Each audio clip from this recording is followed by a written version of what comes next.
Olá pessoal, saudações rubro-negras, começando o primeiro podcast de 2026, falar da estreia do Flamengo no Brasileirão, uma estreia que não foi como a gente imaginava, perdemos de 2-1 para o São Paulo.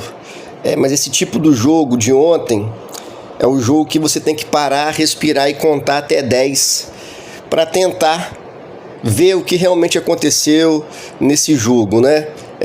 Após o jogo, acredito que todo mundo ficou chateado pela atuação do Flamengo. Ainda teve o pênalti que não marcado no Arrascaeta, né? Já o Brasileirão 2026 já começa com o Flamengo sendo prejudicado claramente. Não sei por que o VAR não chamou. Não é possível que a Globo tenha aquela imagem definitiva de que foi pênalti e o VAR não tem, né? Então, assim, começa o Brasileirão com os mesmos erros de arbitragem, mas enfim, vamos falar do Flamengo, que é o que importa. Alguns pontos, como eu disse, se a gente fosse analisar o jogo ontem, logo após a partida, acho que seria uma análise totalmente diferente do que eu vou tentar fazer agora. É importante a gente deixar passar um tempo para tentar analisar com mais calma, né? O que foi o jogo. Antes de falar assim do jogo, um ponto é importante, não que justifique a atuação ruim do Flamengo, mas é um fato, né? É um fator que ajuda a explicar por que o Flamengo caiu tanto, principalmente no decorrer da partida no segundo tempo. O Flamengo jogou até na véspera do Natal, lá contra o PSG, prorrogação e tudo mais, disputa de pênaltis e tudo mais. O São Paulo voltou a treinar dia 2 de janeiro e o Flamengo voltou dia 12 de janeiro, certo? São 10 dias de diferença. A maioria dos times brasileiros voltou ali dia 2, dia 3 e dia 4. O Flamengo volta dia 12. E essa volta, né, se reapresenta, faz exame médico, não é já treinando. Então, e isso fica muito claro para mim, essa disparidade, não digo nem disparidade, que é uma palavra muito forte, essa diferença de início de pré-temporada entre Flamengo e São Paulo de 10 dias, para mim fica muito evidente no jogo. Nos primeiros 20 minutos do primeiro tempo, o Flamengo sufocou o São Paulo, o São Paulo não conseguia passar do meio de campo. Acho que todo mundo percebeu isso no jogo. Agora, nós temos um problema que já vem desde o ano passado, mesmo a gente ganhando tudo ano passado e tal, esse problema continua, que é a dificuldade de fazer gol, de matar o jogo.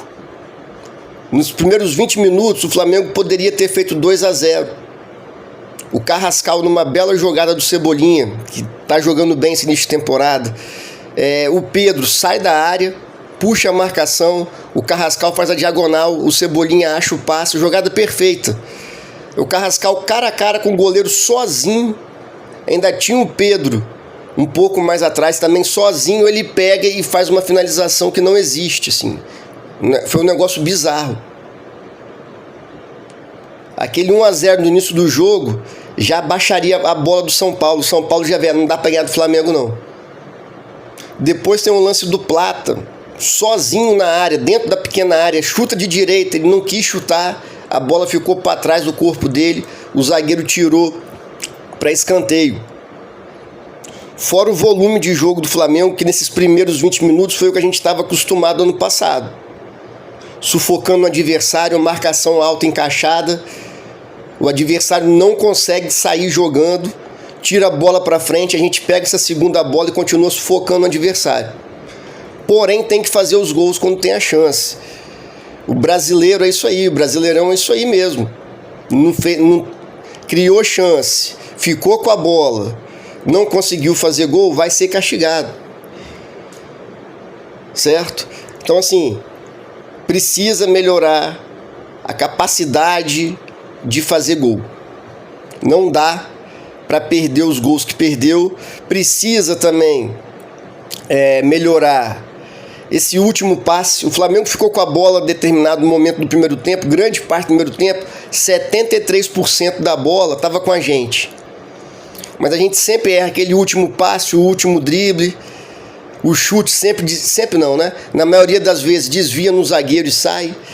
Então precisamos elevar o nosso nível em termos de finalização, de último passe, sabe? A jogada perfeita que sai em gol, e isso precisa melhorar. Após os 20 minutos do primeiro tempo, o São Paulo, que a única coisa que tinha era a vontade, era a disposição, era a garra ali, se entregar, entendeu? E eles, na parte física deles, está melhor do que a nossa, e isso foi pesando no jogo.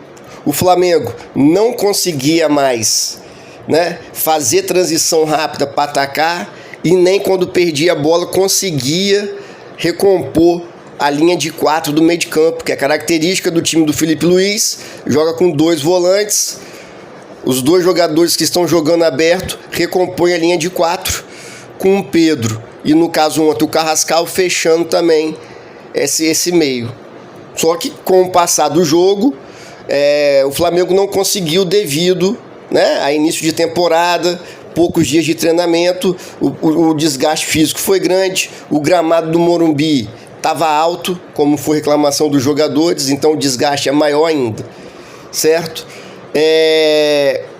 E o Flamengo termina o primeiro tempo jogando melhor, mas o São Paulo também conseguindo algumas chances de gol, não muito clara, mas conseguindo também atacar a gente. No segundo tempo vem a genialidade do Pedro, é um passe de peito genial pro Plata, e o Flamengo faz 1-0. Então esse gol mostra assim, a bola bateu no Pedro, que é diferenciado, saiu o gol, certo? Então precisa, esses jogadores do Flamengo, né, Carrascal, o Plata, o próprio Samuel Lino, o Cebolinha melhorou bastante, na minha opinião, do final do ano, e começou bem também esse ano de 2026. O Cebolinha entrega mais gol do que esses 3 aí, sabe? Carrascal, não adianta o Carrascal dar um chapéuzinho, muita habilidade, mas não entrega gol, não entrega assistência. Aí é um jogador que não serve, não dá. Não tô queimando o filme do Carrascal, no início de temporada, pelo amor de Deus. Carrascal, inclusive, fez um gol importante na Libertadores, nada disso. Eu tô analisando no contexto, desde o ano passado e esse início de ano, né? Eu não vou analisar aqui o jogador pelo primeiro jogo dele no Brasileirão de 2026, com pouquíssimos dias de treino, de pré-temporada, não. A questão do Carrascal e do Plata já vem desde o ano passado. Precisam ser mais decisivos, gol e assistência, certo? Samuel Lino também. Então isso dificulta o jogo do Flamengo. O jogo de ontem não era para o Flamengo dominar o São Paulo o tempo todo, sufocar como a gente estava acostumado ano passado. Não dá. O time começou a treinar, repito, 12 de janeiro. E repito também, no dia 12 e 13 de janeiro, ali é só exame de sangue, corrida na esteira, exame cardiológico, sabe? Conversa com a preparação física, de como é que foi as férias, exercício de força, né? São avaliações que são feitas. Só que a gente, repito também, Brasileirão, tem que saber matar o jogo. Em 20 minutos ontem, dava o Flamengo ter resolvido a partida, depois só controlar o jogo. Marcar mais atrás, o Flamengo faz 2-0 ali no primeiro tempo, marca mais atrás, compacta o time, toca a bola de um lado, o Flamengo sabe fazer isso. Só que a gente não consegue fazer os gols, faz 1-0, golaço, né, do Plata, golaço devido ao passe fantástico do Pedro, que é um jogador decisivo. Se a bola chegar em boas condições pro Pedro, ele vai decidir.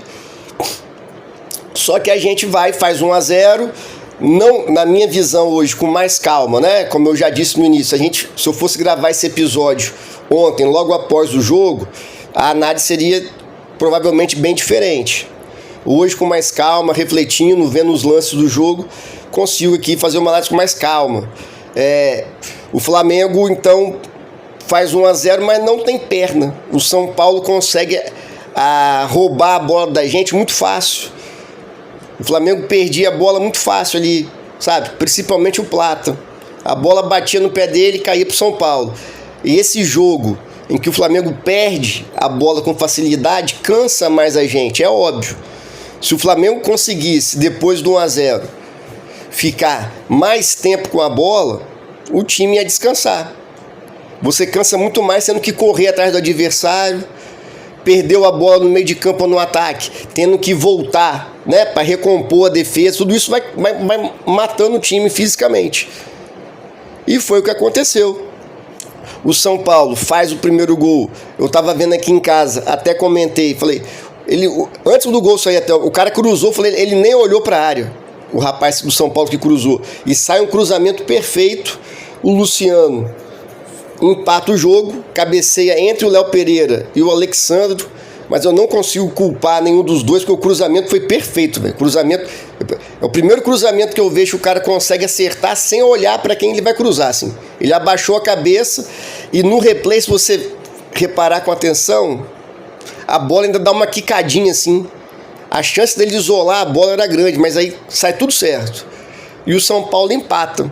E isso dá um gás pro São Paulo, né? O Flamengo, o Felipe Luiz já faz as alterações que tinha que fazer mesmo. Coloca Arrascaeta, Jorginho, Samuel Lino, Bruno Henrique, para ver se o time ganha mais fôlego no ataque, mas também não dá muito certo, né? Porque os outros jogadores já estavam em campo, já estavam pregados, cansados.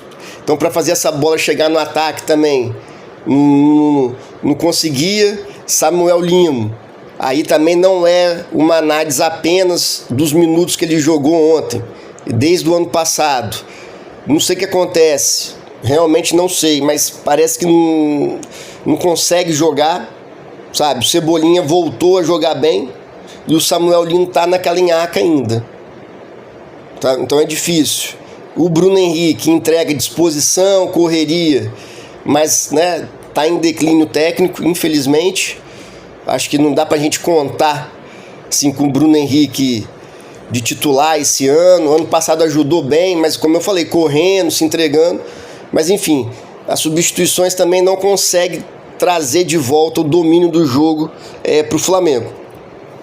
E numa infelicidade do Pulgar, um contra-ataque do Flamengo, do São Paulo, um cruzamento fácil de se cortar, o Pulgar corta errado e a bola sobra para o jogador de São Paulo, que faz 2-1, e o Flamengo, ainda como eu já disse no início, no último lance da partida, um pênalti claro no Arrascaeta, sabe? Sim, duas coisas para mim foram, antes da imagem conclusiva aparecer, eu já desconfiava muito de que tinha sido pênalti. Primeiro, que o Arrascaeta não ia perder aquele gol cara a cara, não ia perder. E segundo, pela forma que o Arrascaeta reclamou. O Arrascaeta não é de reclamar quando não é nada. Ele fica de boa, ele não é de botar pressão no juiz, nada. Então, pro Arrascaeta reclamar daquele jeito é porque alguma coisa aconteceu. E aí aparece imagem esclarecedora de que foi muito pênalti, né? E o VAR não chama, assim, não dá para entender, sabe? Entra ano, sai ano, a arbitragem brasileira continua errando em lances capitais dos jogos e lances fáceis. Se você olhar pela câmera também que mostra nitidamente que foi pênalti, o juiz tá no ângulo da câmera, assim, o juiz também não viu dentro do campo. O VAR não consegue chamar. Como é que a Globo tem a imagem e o VAR não tem essa imagem? Eu quero acreditar que o VAR não tem essa imagem, porque se o VAR tem essa imagem, que todo mundo viu que foi pênalti e não chamou o juiz, aí é um erro assim grotesco e já é para afastar o árbitro do VAR. Mas enfim, o Flamengo sai derrotado na primeira partida. Acho que uma coisa que ontem, depois do jogo, né, tava todo mundo nervoso, eu também tava, né, chateado. Você entra no Twitter, esse time vai jogar assim, essa bolinha, esse time vai achar que ganha na hora que quer. São análises que eu acho que é muito visceral, e com razão ali, acaba o jogo, todo mundo ficou chateado. O Flamengo perdeu, não tem ninguém feliz, óbvio. Só que eu acho que não foi, o Flamengo não jogou assim, com empáfia. Eu sou muito melhor, eu ganho a hora que eu quero. Para mim o jogo é muito decidido na questão física. Nos primeiros 20 minutos, como eu disse, enquanto o Flamengo tinha a perna, o Flamengo domina completamente o São Paulo. Depois, aí que está o erro, não consegue matar o jogo quando tem esse equilíbrio físico, Depois o Flamengo sente o ritmo de jogo, sente o gramado mais alto, como relataram alguns jogadores, e a questão física vai se sobressaindo, já que tecnicamente o Flamengo é bem melhor do que o São Paulo, né? Então a gente sai derrotado nesse primeiro jogo. Todo jogo no Brasileirão de pontos corridos tem o mesmo peso. Então o Flamengo já deixou 3 pontos para trás, mas temos totais chances de recuperar. Para terminar, todo time, o Flamengo ganhou tudo ano passado. É o melhor time do Brasil, melhor elenco, melhor treinador, tudo certo. Então todos os times vão entrar contra o Flamengo como se fosse o jogo da vida deles.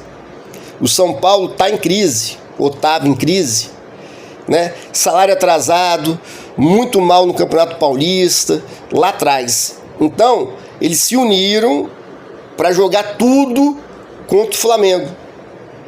Então a gente tem que estar preparado para entender isso. O próximo jogo, quarta-feira que vem, é Flamengo e Inter. O Inter também está mal. Perdeu o Grenal, que para eles é muito importante. Perdeu ontem em casa para o time Atlético Paranaense, que subiu da segunda divisão. Então, quarta-feira no Maracanã, horário horrível, né? 7 horas da noite. O Inter vai vir com tudo. Vai jogar assim, vai correr até não aguentar mais. Os jogadores vão deixar tudo em campo. Por quê? Se ganhar do Flamengo, esse início de crise lá no Inter, esse início de temporada muito ruim, vai passar. Ganhamos do Flamengo, mostramos se nós somos bons, se nós somos capazes. Então, os jogadores do Flamengo, comissão técnica, acredito que eles estão preparados e saibam disso. Tem que também entrar todo o jogo com nível de concentração lá em cima, porque os adversários vão vir com tudo, com sangue nos olhos para ganhar da gente. Porém, acredito plenamente que nós seremos campeões brasileiros de novo. Temos o melhor elenco disparado. A chegada do Paquetá, assim, qualifica e muito, sabe? O que eu estava falando no início lá, da dificuldade que alguns jogadores do Flamengo têm em ser decisivos, seja em assistência, seja fazendo gol, o Paquetá tem isso, né? O Paquetá, além de ser um jogador muito técnico, taticamente ele joga em diferentes funções, vai ajudar muito o Felipe Luiz, e o Paquetá é decisivo. O Paquetá tem passe, tem assistência, né? Dificilmente ele vai ficar na cara do gol e não saber o que fazer. Então, qualifica mais ainda o nosso time. Acredito que ele vai começar jogando no Flamengo na posição do Carrascal, né? Quando o Arrascaeta joga, o Carrascal joga ali como um falso ponta direita. Acho que o Paquetá vai jogar por ali, né? Na função que já foi de Everton Ribeiro, já foi de Gerson. Eu acho que o Paquetá se encaixa muito bem fazendo essa função ali de um falso ponta direita que sai da direita e faz a diagonal para o meio. Então vai ficar bom, né? Paquetá, Arrascaeta, Pedro, e nesse início de temporada, para mim, o Cebolinha é indiscutível o titular da ponta esquerda. Qualifica bem o time, a gente sobe um pouco mais de nível com o Paquetá, que é um jogador decisivo, não precisa nem falar da capacidade técnica dele. Valeu, pessoal. Começamos com derrota, porém não é o fim do mundo. Precisamos, de alguma forma, aí, nesse calendário que esse ano começou muito cedo devido à Copa do Mundo, o Flamengo precisa, né, com os treinamentos, com os jogos, melhorar, recuperar a condição física, que os adversários que não jogaram até na véspera do Natal, voltaram a treinar no início de janeiro, estão um pouco na nossa frente, mas acredito que isso aí, agora no início de fevereiro aqui, com a sequência de jogos, o Felipe Luiz, obviamente, né, mesclando o jogador para não machucar e tal, o Flamengo consiga voltar à melhor forma física. Valeu, pessoal, saudações rubro-negras, abraço, até a próxima.